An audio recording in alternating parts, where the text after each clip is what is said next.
This type of long, open, one-directional structure, Mies's office nicknamed Sausage, because you could extrude them to any length. So a house with no walls, no privacy, no air conditioning, it sits on a floodplain, so naturally it floods, has exactly one room, and the architect's own biggest fan stole the idea and built it first. This is the Farnsworth House, the original and the most famous example of glass box modernism. Let's get into it. Real quick intro, I'm Dan, a qualified architect, and in the series I run through the undiscovered stories of the most iconic homes. Last week it was Frank Lloyd Wright with Falling Water, literally falling into the water. Today it's the man who spent a whole career really focusing hard to build nothing and kind of succeeded. So in 1945 the war is concluded, or at least concluding. Modern world order is founded. Steel is a thing, like the general vibes are just good. At a dinner party in Chicago, a doctor named Edith Farnsworth meets a German architect named Ludwig Mies van der Rohe, and they hit it off. Mies romantically offers her something nobody had ever really built, a house made of glass. She's intrigued and says yes, which in hindsight, after this whole video, you will see why that yes was too quick. Anyway, they get on. Also, apparently they get on really well. Like a little too well, if you know what I'm saying. Anyway, Love Island aside, to understand the house, you really have to understand the man who designed it. Born plain Ludwig Mies in Germany, the son of a stonemason, he very interestingly added the van der Rohe himself, borrowing his mother's name and slipping in that aristocratic van to sound a little bit more grand. No formal architecture degree, he learned stone in his father's shop and detailing in other people's offices. And he ended up actually literally running the Bauhaus, the most famous design school of the century, until, of course, the Nazis shut it down and he left for Chicago. Farnsworth is the first house he builds in America. And he really just has one idea that he chases his whole life, and he calls it less is more. The goal is to strip a building back until there is absolutely nothing left to remove, until only really the structure, proportion, and like kind of space are doing the work. Important to note though, contrary to popular belief, Mies did not coin less is more.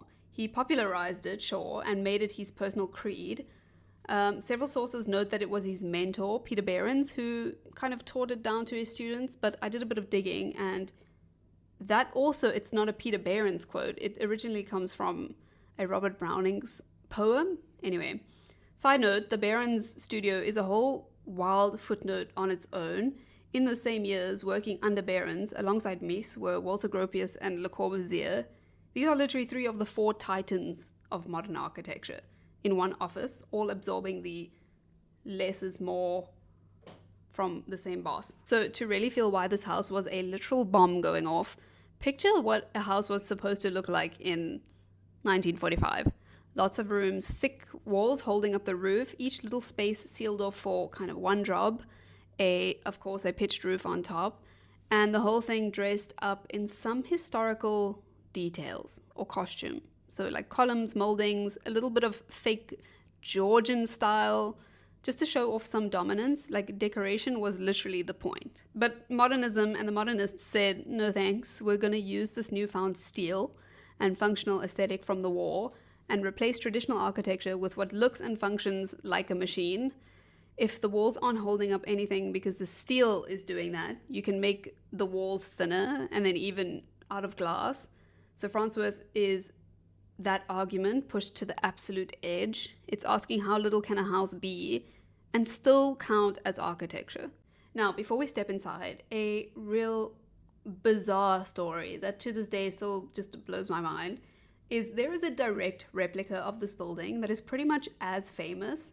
Mies had a superfan named Philip Johnson, a rich, well-connected taste maker, if you must, who ran the architecture department of the New York's Museum of Modern Art, who basically invented and introduced Mies to America and helped with his American reputation. In 1947, Johnson curated a huge show of Mies's work and that show displayed the plans for the still unbuilt Farnsworth House. So Johnson essentially had the drawings, and then Johnson went off and built his own glass house from those drawings in Connecticut and finished it 2 years before Mies had even considered finishing his own. So the student becomes the master, or the student beats the master using the master's own idea. Philip Johnson, by the way, is the one who coined the international style, which is the name for this whole glass and steel movement. So the guy who named the movement was also the guy who acted out its first case of plagiarism. Okay, cool. Now that we have some context, let's actually get into the house and start where Mies would want you to start, and that's by walking up to it. He sites it low by the river under a canopy of old maple trees, running the long glass wall parallel to the water, so the whole landscape becomes your view. And he lifts the entire house off the ground on steel legs, partly to clear the river's floodline, and partly because a building that touches the earth lightly is a lot less invasive. So you don't just walk in, you rise. A few travertine steps lift you to a low floating terrace. Then a second flight lifts you again to the porch, and then finally into the glass room. Mies grew up worshipping ancient Greek temples and neoclassicism. So this is essentially a very abstracted version of that. He raised a platform in a landscape that you ascend to reach something sacred. He just built it out of steel and glass. So the way this house stands up is really super interesting, and it goes a little bit unnoticed to the naked eye, but unnoticed to the detail within it. So I'm here to give it the time of day it deserves. The entire house looks like it's floating, essentially. And there's a very specific trick to that. So if you look like where the steel columns meet the floor and the roof, on a normal building, the floor and the roof sit on top of columns, like a table on top of its legs. Here, the 8 columns stand outside the glass, and the floor and slabs are kind of welded within that. And this is Mies's whole philosophy too, is God is in the details, which means he literally means it. Hide the effort, hide any kind of mess, and what's left reads as pure and inevitable, like it grew from there. Okay, so back to the plan, or for the plan. It's a rectangle with a box in it. That's the whole floor plan. And I'm not being lazy with that description. That is actually what it is. That's the whole thing.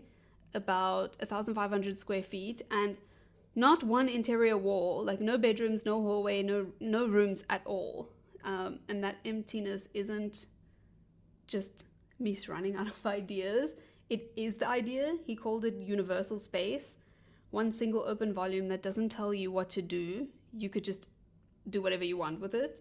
And the fun little detail is this type of long, open, one-directional structure, Mies's office nicknamed Sausage, because you could extrude them to any length. The most refined house in America filed internally under Sausage.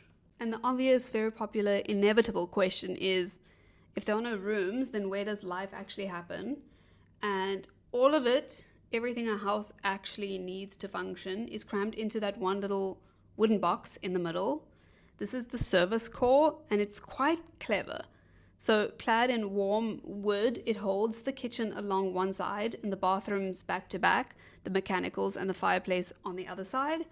Every kind of messy, functional, unbeautiful thing gets swallowed by this little block. And the trick is that the box stops short of the ceiling and pulls away from the glass walls. So the open space flows right over it, or that's the illusion at least. It reads as a big piece of furniture, supposed to be like not a wall, but just this kind of beautiful object in the space. They did, however, have to add a second little box later, a wardrobe, because the purest house ever designed had nowhere to put your clothes. All the plumbing and wiring dropped down through a single narrow shaft in the ground. One of the only cords tying this floating house to the actual earth to connect to electricity and drainage. So, to conclude that idea, you should really steal it and cluster all your services, like the wet, loud, ugly stuff, into one core, and the rest of your home opens up all around it. So all that theory is great, like really it's a masterpiece. But if you try actually live in it for a day, because that's really where the love-hate relationship seems to begin. Early mornings is when it earns every little bit of its positive reputation. The river streams, mist rolls up around the glass, and you're sitting inside a landscape with nothing between you and it. So it's like gorgeous. It's really such a beautiful feeling. But by midday, it's a greenhouse, which is a problem because you're the actual plant in this greenhouse. It's a glass box in full sun with no air conditioning and only 2 small windows to let air through, plus the doors that are there. So it's hot. And in winter, it flips the other way around and leaks heat like a literal tent. So with condensation running down the inside of the glass, it's freezing. And because you're right next to a river, mosquitoes are a huge issue. And also, Mies hated the idea of screens so much that the fight over adding a screen ended up in suing each other. Anyway, of course, there's also nowhere to hide. 4 glass walls means anyone can see everything you do all the time. There's genuinely a bit of contradicting theory here, which is quite interesting because humans want the view and they want something to look at, but then they also want to feel refuge. They want to feel safe and sound. And with glass, you can't really have both, depending on the location. And then, of course, every now and then, the river reminds itself that it's a river. Mies miscalculated the amount of height needed to miss these floods. The worst one had the water come up 5 feet above the floor, smashed the glass, and floated all the furniture. The flood-proof house floods so reliably that people have literally moored canoes to the terrace. Every single one of these problems, the heat, the exposure, the water, traces straight back to a design decision that Mies made on purpose. So you can imagine Edith just got over it all. She was just over it. And what started around $40,000 ended up being nearly 74 throughout the whole process, which would be roughly $750,000 in today's money. For one room with nowhere to hang your clothes, that's tough. Anyway, Mies sued her for unpaid fees. She countersued him for fraud. There was no proper written contract, and the whole mess went to a courtroom in rural Illinois with a transcript that was apparently super huge. That's what happens when you don't have any contracts. Mies mostly won, and they never spoke again. But it got so much bigger than just the two of them. This was early 1950s, peak Cold War paranoia, and a magazine called House Beautiful published an article turning this house into a national threat. The argument essentially was that this cold, bare, empty glass box kind of architecture was very un-American and even communist, a foreign plot to strip away cozy, comfortable, individual American living. A house, keep in mind. And Frank Lloyd Wright, who never really met a rival he couldn't insult, happily joined in, calling this whole glass box movement a threat to America and terrible and barren. Anyway, so this tiny little weekend house didn't just fail its owner. It was literally briefly went on trial as an enemy of the state. And if this house seems familiar to you, it's because it's inspired so many. You've been surrounded by its influence your entire life, because Mies took this exact recipe, steel frame, glass skin, structure on the outside, everything on a strict grid, and scaled it straight up and multiplied it everywhere. First, his Lakeshore Drive towers, then the Seagram building in New York, the bronze and glass tower that became the temple for the modern skyscraper. And once that worked, the formula spread across the planet. Every glass office block, every corporate tower, every shiny transparent box you've ever walked past, downtown, especially in cities, is a descendant from the DNA worked out in this one small house in Illinois. So sit with the irony, the most precious, private, delicate, obsessively perfect one-off in the country became the blueprint for the most generic, mass-produced, soulless buildings we have. So back to Edith. She kept the house as a summer place for another 20 years until they built a huge highway that went up super nearby the house, which killed the whole point of a quiet getaway. So she sold it, she left the country and moved to a villa outside Florence, which is a super dignified exit. Then a British collector, Lord Peter Palumbo, bought it,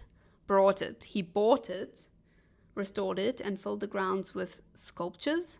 He wrote out the floods, including one that hit on his birthday and nearly destroyed the place. And then in 2003, he put it up for auction and might have been carted off or lost. Two preservation groups bought it and turned it into the public museum it is today, where you can go stand in Edith's glass room and decide all of this for yourself. And really, that's also where I plant my flag, because everyone tells the story the same way, and I think they're all wrong.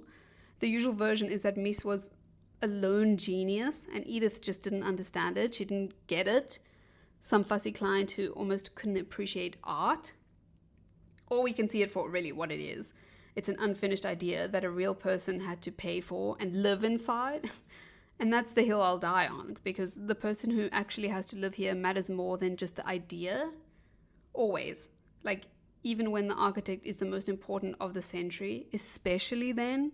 Mies essentially built a perfect object, but a bad home. And he knew it, and that's okay. Everyone just thought, you know what, it's worth the theory, I guess. But it's a museum now, where it should have been a home. What do we think? Like I say, super intriguing theory, but near to impossible practicality. Next week, I'm thinking of getting into postmodern homes, where the architects are desperately fighting against modernism and itching to bring back any kind of traditional element. The Vanna Venturi house has plenty of Easter eggs. Or, of course, you tell me if there are any homes or architects that you would want to see or get into. And